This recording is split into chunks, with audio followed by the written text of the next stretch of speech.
Buenas noches, mi nombre es Norma Flores, cursante de la carrera de Derecho de la Universidad Fermín Toro. En esta ocasión voy a presentarles a ustedes el tema de el contrato correspondiente a la asignatura Derecho Civil, Obligaciones.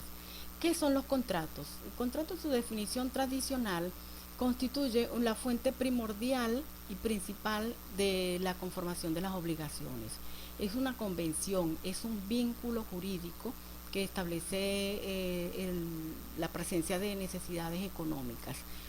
En su definición tanto más moderna, pudiéramos decir que en el Código Civil se establece que los contratos son, en el artículo 1133, que son negocios jurídicos, donde se establecen netamente elementos de orden patrimonial y existe la presencia de intereses opuestos. Estos contratos se clasifican en contratos unilaterales y bilaterales. En los unilaterales generalmente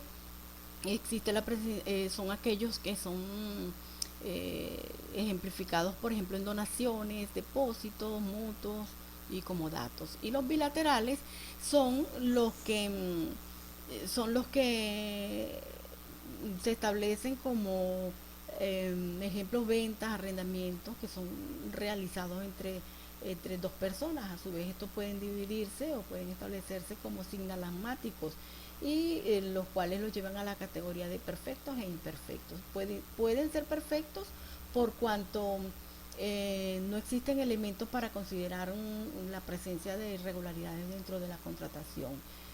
Hablamos en este caso de ventas y arrendamientos, por ejemplo.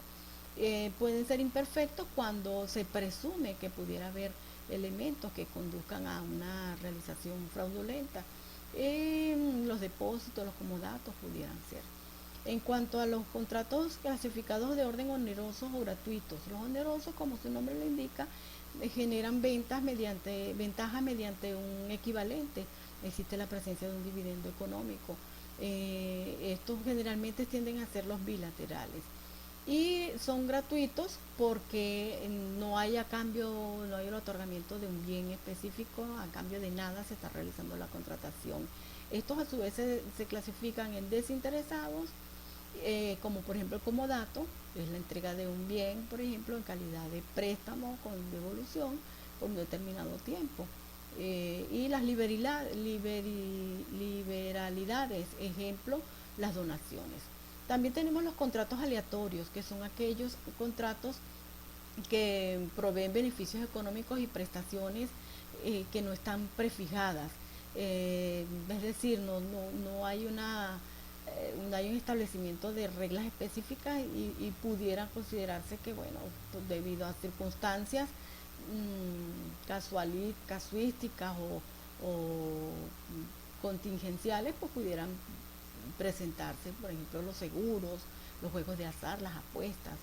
Y tenemos los conmutativos, que son aquellos, contrario al anterior, que son aquellos que tienen conocimiento previo de ambas partes intervinientes, tienen los conocimientos previos de las obligaciones que están adquiriendo.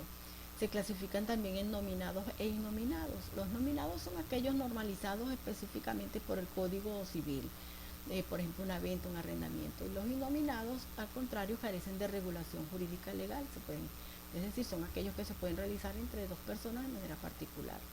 Los contratos de cumplimiento instantáneo son aquellos donde las partes cumplen con sus prestaciones y obligaciones en un momento y en una unidad de tiempo determinada. Y los contratos de cumplimiento sucesivo, de tracto sucesivo, son aquellos que tienen un tiempo de duración, periodos más o menos largos, por ejemplo, los contratos de arrendamiento. Tenemos también los contratos principales y los contratos accesorios. Los principales son aquellos que no dependen de la presencia de un contrato anterior para determinar su existencia. El mutuo, el comodato son ejemplos de ello.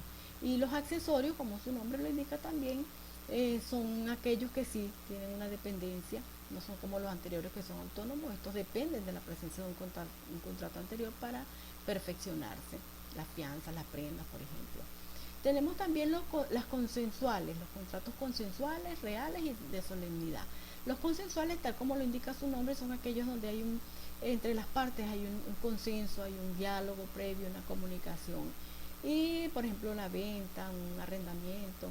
Y los reales son aquellos que se perfeccionan con la entrega con la tradición legal de la entrega de la cosa, un comodato, un depósito, por ejemplo. Y tenemos la solemnidad, que por ejemplo de ellos son las hipotecas, por ejemplo, que deben atravesarse un proceso, es una indagación, es una investigación para al final llegar a la definitiva. Y los contratos también finalmente pueden ser paritarios o pueden ser de adhesión. Los paritarios son aquellos donde hay plena conciencia de lo que se está discutiendo entre las partes para llegar a acuerdos finales y establecer la contratación. Y los de adhesión, contrariamente, son aquellos donde una persona, una de las partes, establece las reglas, las normas, las circunstancias y depende de la parte interviniente aceptar o no. ¿Cómo se conforman los contratos? Pueden ser de dos formas, de manera instantánea o de manera posterior al plan.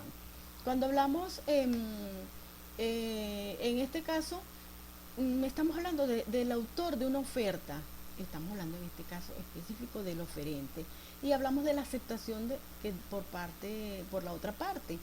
Y esto al final nos lleva a considerar que hay una proposición unilateral que en definitiva constituye el contrato. Y el contrato la oferta tiene una categorización, una clasificación. Según su naturaleza, estos pueden ser perfectos o imperfectos. Es decir, pueden ser legalmente jurídicos con las normas bien claras y pueden ser imperfectos cuando se presume la presencia de algún hecho fraudulento. Pueden ser también según el término, pueden ser sin plazo o con plazo.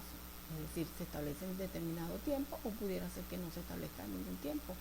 Y según el destinatario, la oferta puede ser oferta a personas determinadas o a personas indeterminadas. Determinadas es porque se tiene preestablecido con quién a quién le voy a ofertar, quién va a ser la otra parte que pudiera aceptar. Y indeterminados porque, por ejemplo, los cines, los teatros. Y según sus modalidades pueden ser ofertas sin ejecución previa y oferta pública de recompensa. En cuanto a la aceptación constituye un acto unilateral de voluntad y tiene para ello tres requisitos fundamentales. La aceptación debe ser libre, esta aceptación debe ser pura y simple y a su vez el oferente, que es el que oferta, debe aceptar para que el contrato se perfeccione. En cuanto a la importancia práctica de un contrato, tenemos que, bueno, esto debe realizarse, debe ejecutarse en un lugar y momento establecido. Y el contrato entre ausentes también es posible, es factible realizarse jurídicamente hablando. Existen 4 fases dentro de la contratación y estas son la declaración, la expedición o emisión, la recepción y el conocimiento. Y de acuerdo con nuestra doctrina, se establecen 2 sistemas, el sistema de coexistencia de las voluntades y el sistema de concurrencia de las voluntades. En cuanto a los elementos del contrato, nos encontramos con que hay elementos que son esenciales como el consentimiento, el objeto y la causa, y hay otros que son de validez como la capacidad y el consentimiento válido. También se presenta acá, de acuerdo con la doctrina del Código Civil, 2 sistemas, volitivo y valorativo. En cuanto a los elementos de validez del contrato, nos encontramos también con la presencia de la capacidad. La capacidad puede ser negocial o de ejercicio o contractual. Y esta capacidad puede tener una medida de aptitud, son efectos jurídicos. ¿Cuáles son los elementos de la existencia de un contrato? Dijimos que también puede hablarse de la causa fin del contrato y de la obligación sin causa. Entonces, la causa que viene a constituir el fin del contrato está establecido en el artículo 1157 y 1158. En cuanto a la obligación sin causa, esta tiene también unas características específicas y es cuando la causa no ha existido nunca, o sea, no hay una causa, no hay una presencia real de una causa. La causa existió en un principio y posteriormente dejó de existir. Y finalmente la causa, siendo relativa al futuro, no se ha verificado.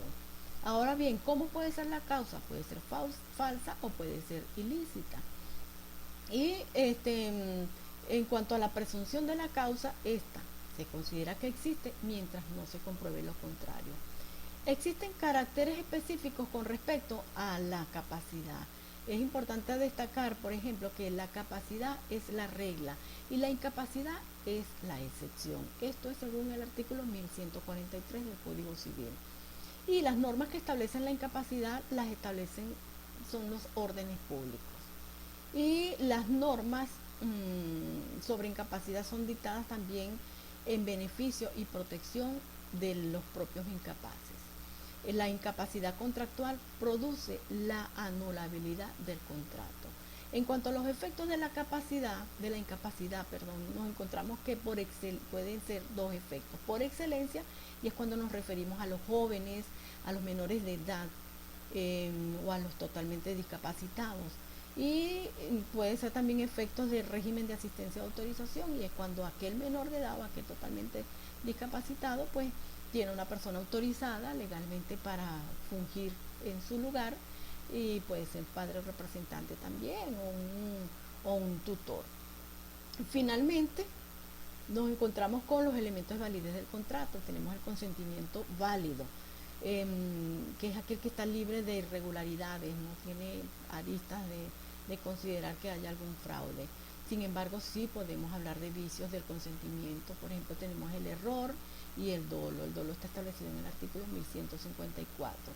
En cuanto al error, este se clasifica a su vez en 4 factores: error de derecho, artículo 1147, error de hecho, 1148, error de sustancia y error en la persona.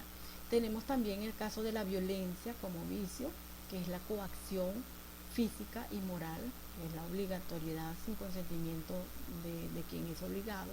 Y el dolo, que ya dijimos, son maquinaciones, son actuaciones intencionales y son de causas graves de nulidad. Muchísimas gracias por su atención.